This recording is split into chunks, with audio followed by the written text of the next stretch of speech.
I think it's fair to say that Indian car brand Mahindra hasn't quite grabbed the Aussie attention it has so desired in the past. I remember the last time I drove a Mahindra, let's just say the less shared about that experience, the better. But the brand is back with a new 7-seat SUV, the XUV700, and it still trades heavily on that value proposition. It is the most affordable 7-seat SUV in the country. But can it stack up against a known segment favourite in the Mitsubishi Outlander? Let's go and find out. Let's start with the unknown quantity. The Mahindra XUV700 arrived in Australia earlier in 2023 and takes the place of its XUV500 predecessor. It's priced from $36,990 drive away nationwide, but our car is the up-spec AX7L variant, which costs $39,990 drive away. There are a few key convenience items added with a more expensive variant, but the main takeaway is there are more safety features which could make the difference to young families. Both are powered by a turbocharged 2-litre 4-cylinder petrol engine which sends 149 kilowatts and 380 newton meters to the front wheels using a 6-speed automatic transmission. We're pitting it against a more mainstream rival in the Mitsubishi Outlander LS Black Edition. This is one of the more affordable 7-seat Outlander options, priced from $42,490 before on-road costs. By the time it's on the road, this car balloons out to about $47,000 drive away. The LS Black Edition adds unique styling accents to the standard LS, but it's powered by the same non-turbo 2.5-litre 4-cylinder petrol engine as the rest of the range. It develops 135 kilowatts and 245 newton meters, which is sent to the front wheels through an automatic transmission. That's a sizable price discrepancy between these two cars of about $7,000. But the real question here concerns just how close the Mahindra can come to a respected and resolved SUV such as the Mitsubishi. The Mahindra XUV700 stocks a lot of the features that you want to see in a family SUV. Up front, we've got LED daytime running lights with LED headlights and auto high beams. Along down the side here, you've got these 18-inch alloy wheels. Up the top, you've got roof rails and a panoramic sunroof as well, which is quite nice and lets in a lot of light. You've got these pop-out door handles, which do keyless entry as well. And down the back here, we've got this floating roof design thanks to this black dart pillar here. It all looks really nice, and that's even before we get inside the cabin. Other kit worth calling out concerns safety. The XUV700 AX7 gets autonomous emergency braking, adaptive cruise control, lane keep assist, lane departure warning, tyre pressure monitoring, and 6 airbags. But the upgraded AX7L variant gets more gear such as a 360-degree camera, blind spot view camera, and an extra knee airbag for a total of 7 all round. However, while it lists a lot of active safety measures, it does not get an ANCAP safety rating. But the Mitsubishi Outlander does, and it's a full 5-star ANCAP safety rating. It's not as though we're calling the Mahindra unsafe, it even stocks all the right safety gear, or at least most of it that you want to see in a 7-seat SUV. In any case, the Mitsubishi Outlander LS Black Edition gets a swathe of black plastics on the outside to set it aside from the rest of the range. It's got LED headlights, a set of 20-inch black alloy wheels, and it also gets premium paint options as well. On the inside, you've got suede upholstery, but we'll talk more about that later on. Inside the cabin, the XUV700 gets a bold white leather-type fabric which livens up the space with help from that panoramic sunroof. We've also got twin 10.25-inch displays in front of the driver, dual-zone climate control, a 12-speaker Sony sound system, and a wireless phone charger. In terms of fit and finish, while it does present quite nicely, it doesn't feel that great in hand. You've got these hard plastics on the dash top, on the door cards, and around the center console here, which doesn't feel that nice. And I think the Mitsubishi might do better in this regard. Now, in terms of storage, you've got twin cup holders down here, of course the center console, a wireless phone charger, and you've also got a slot here under the dash. One thing I haven't come to terms with yet is this seating position. My bum is quite pinched by the side bolsters here, which isn't the nicest feeling on longer drives. And I'm actually sat quite high, which I really don't like, and it doesn't offer that great visibility around the cabin and out through the windscreen. Mahindra's infotainment is displayed on a 10.25-inch screen, which can also display Apple CarPlay and Android Auto through a wired connection. It's fairly simple to get your head around, but it doesn't have any shortcut buttons to different features, which is something I appreciate from a tech perspective. There is no integrated satellite navigation or digital radio, which is a shame. But in my week with the car, I've just been tethering my phone up with the Apple CarPlay, which is a handy workaround. Image quality of the reverse camera is quite poor. The second screen in front of the driver is customizable to a degree and shows pertinent information like trip data, adaptive cruise control graphics, and fuel information. In the back seat, I've got really good footroom, but my knee room is quite constrained behind my own driving position, and my headroom is a little bit constrained as well.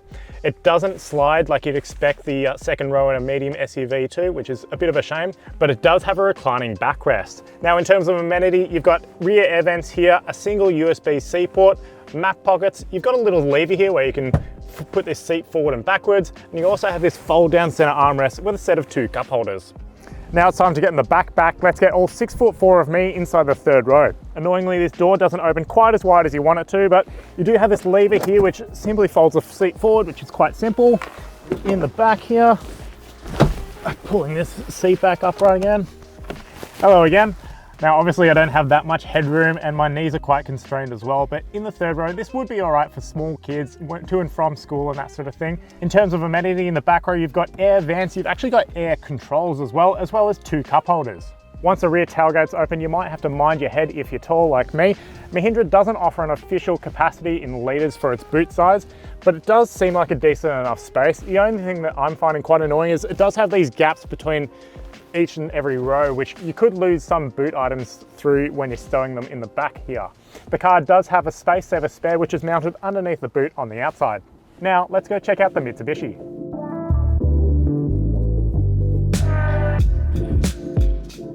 Unique to the Outlander LS Black Edition is this suede and leather effect seat fabric, which actually feels nice and plush. You've got a 9-inch infotainment screen up there on the dash, a 7-inch display within the instrument cluster there, as well as things like dual zone climate control, a wireless phone charger, and charging ports as well, USB-C and USB-A. The 9-inch infotainment system used inside the Outlander is very handy, quick to use, and contains more functionality than the Mahindra. There is native satellite navigation and digital radio, plus wireless Apple CarPlay and wired Android Auto. There's handy buttons for simple controls like air conditioning and volume control, while prominent shortcuts take you to various features at the press of a button. The digital instrument cluster is not quite as large or as configurable as the Mahindra's, but contains all the right information and you can cycle through various screens too. Further back, the Outlander is comparatively palatial in terms of space. You've got excellent knee room here and good toe room as well, and you also have a decent amount of space for your head as well. While it doesn't get the Mahindra's panoramic sunroof, I do love the fact that this is a dark headliner. It does make that nice cabin ambience. Now, in terms of what you've got going for you back here, you've got these seats which slide forward and backwards, which it didn't do in the Mahindra, and these seat backs do recline as well. You've got this 40-20-40 folding rear seat back, and it does fold to reveal a pair of cup holders. If you put that up again, you've got air vents down here, a USB-C and a USB-A port, and you've also got map pockets up here in the seat backs and down here as well. And it's a really nice space overall. Time for that third row test again. Now, like the Mahindra, this door doesn't open quite wide enough for my liking, but in any case, there's a latch up top here and you slide it forward to then get through, roll this seat back as far as it will go, and it is quite tight in the back here, but I will say the Mahindra does have a little bit more room and it also has air vents in the third row, whereas this car does not. So yeah, it is not that spacious in the third row here, but it would be fine in emergencies. Now we open up the boot to reveal a 163 litre space behind the third row, and then you fold these down like so. Very simple.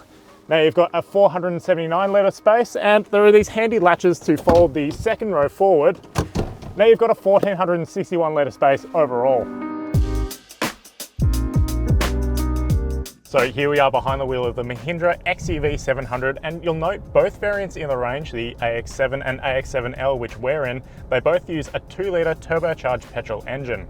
Now that engine develops 149 kilowatts and 380 newton meters, which is sent to the front wheels via a 6-speed transmission. Now those are the kind of numbers you want to be seeing in a 7-seat mid-size family SUV.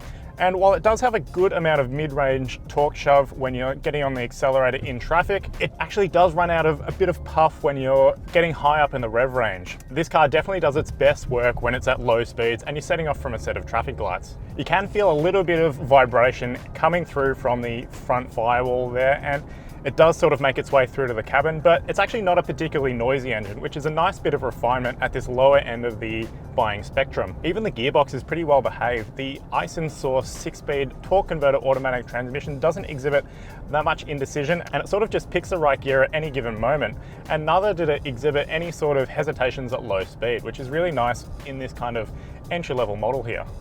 The car does exhibit a bit of wheel spin when you're setting off from an intersection under high throttle load, and it's especially noticeable when it's in the wet. Braking performance is good for the most part, and you do need to push the pedal quite hard to extract proper braking pressure. But the thing is, it does have a little bit of side-to-side rattle in the brake pedal, which isn't the most reassuring sensation. One of the most impressive aspects of the Mahindra's drive experience is its relative levels of ride comfort. It offers soft absorption of most large impacts like train tracks and speed humps and that sort of thing, but it does let through a little bit of minor imperfections like cobblestones and that sort of thing, so that isn't the nicest experience when you're over sustained corrugations, but for the most part, it's quite well judged. Vision out of the cabin is noticeably poor. The mirrors, both the side mirrors and the rear view mirror, are too narrow to get a good view out of the road, and the seating position is also too high. To add on to that, those rear headrests really do stick out of the rear seat backs there, and it really does encumber your rearward visibility. There is a little bit of body roll as you're carrying speed through the corners, and it doesn't offer all that much in the way of steering feedback. However, given the duties that this car will fill, everyday transport from the home to the office or to school, it's actually a surprisingly decent drive.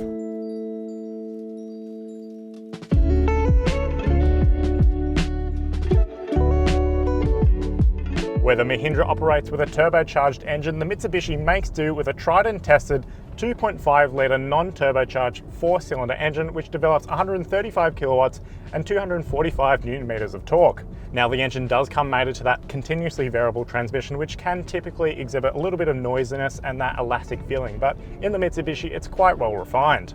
It offers up step ratios which you can access via these paddles on the back of the steering wheel, and that just makes it exhibit the same sort of sensations as a traditional automatic. So you can change gears or gears. I'm not really one to use those things, but it is there if you do want it.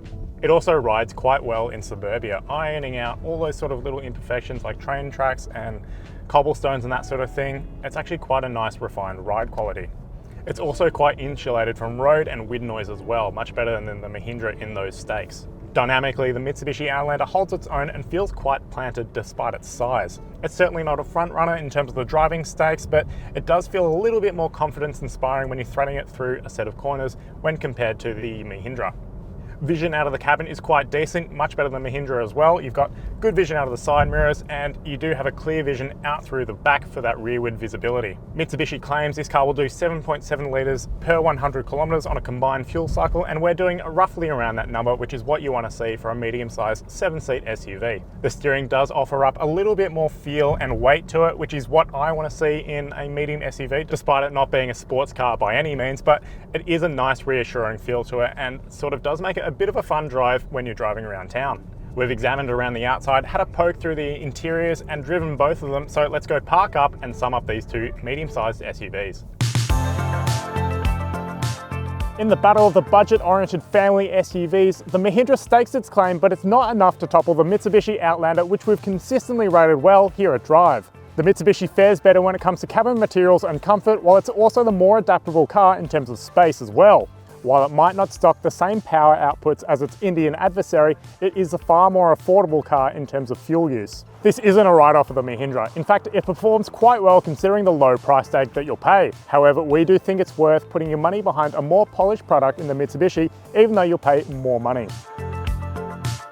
Now, if you've enjoyed this video or you've learned something interesting about either the Mahindra or the Mitsubishi, be sure to drop us a like on YouTube and subscribe to stay up to date with all of our future content. As well, you can read the full car comparison review on Drive.com.au.